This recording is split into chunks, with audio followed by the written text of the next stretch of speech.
One of the best way to love your son is to love your daughter-in-law.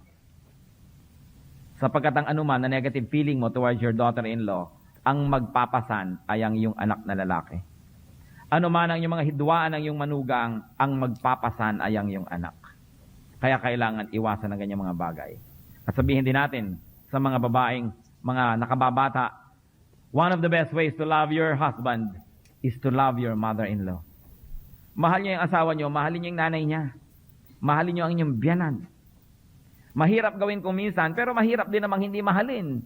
Mahirap makipagkasundo, mahirap din makipagkagalit. Mahirap bumati, mahirap din namang magpanggap na di nyo nakikita. Kaya hirap din lang at hirap, gawin na ako ano yung mas makadiyos. Mothers, give your sons the peace. Give the world a peace. Mauna kayo sa pag-aayos ng mga samahan. Meron po ako mga kilalang magbiyanan na talaga namang daig pa ang tunay na mag-ina, very sweet. Nakakatuwa silang tingnan. Sobra talaga silang magmahalan. Pero 1 in 100 lang sila.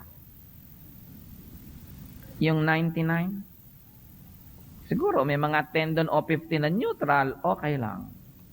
Pero mga 80%, daing at daing ang magkabilang panig sa kanilang bayanan, sa kanilang manugang. Yung asawa nyo, hindi nyo naman itatapon. Asawa nyo na yun forever. Gaya ganun din ang biyanan nyo, hindi nyo naman itatapon. Yung anak nyo, hindi nyo naman itatapon. Kaya ang manugang nyo, hindi nyo rin itatapon. Yun lang ang dibdibin ng mga magbiyanan. Gagawa na sila ng paraan na magkasundo, na magkaayos. Maiksi ang buhay. Bakit ninyo uubusin ang maiksing buhay na may mga iringan, mga galitan, tampuhan? Magkikita rin kayo sa lahat ng mga lamayan, mga patay, kasalan, reunion. Bakit kailangan pa pag nakikita kayo, hindi ka masaya o nai-irritate, samantalang pwede naman maging masaya ka? It's a matter of decision. Do you know that love is a matter of decision? So, ang biyanan ko, unlovable. Aba, itinuro sa Bible, love your enemies. Kaya kahit pa mag-enemy kayo, wala ka ring excuse, you have to love your enemy. You have to love your neighbor. Kahit neighbor mo lang ang biyanan mo, inuutos pa rin, love your neighbor without any excuse. Magpasalamat tayo kung ang buhay niyo po'y payapa.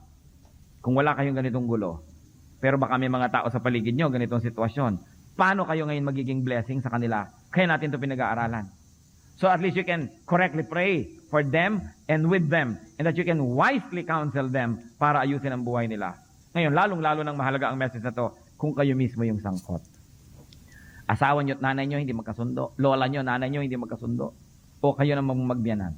Ano pang dapat natin gawin? Isuko ang ating puso. Huwag tayong padaya kay Satanas. People need love, especially when they don't deserve it. And if this woman is your mother-in-law, she deserves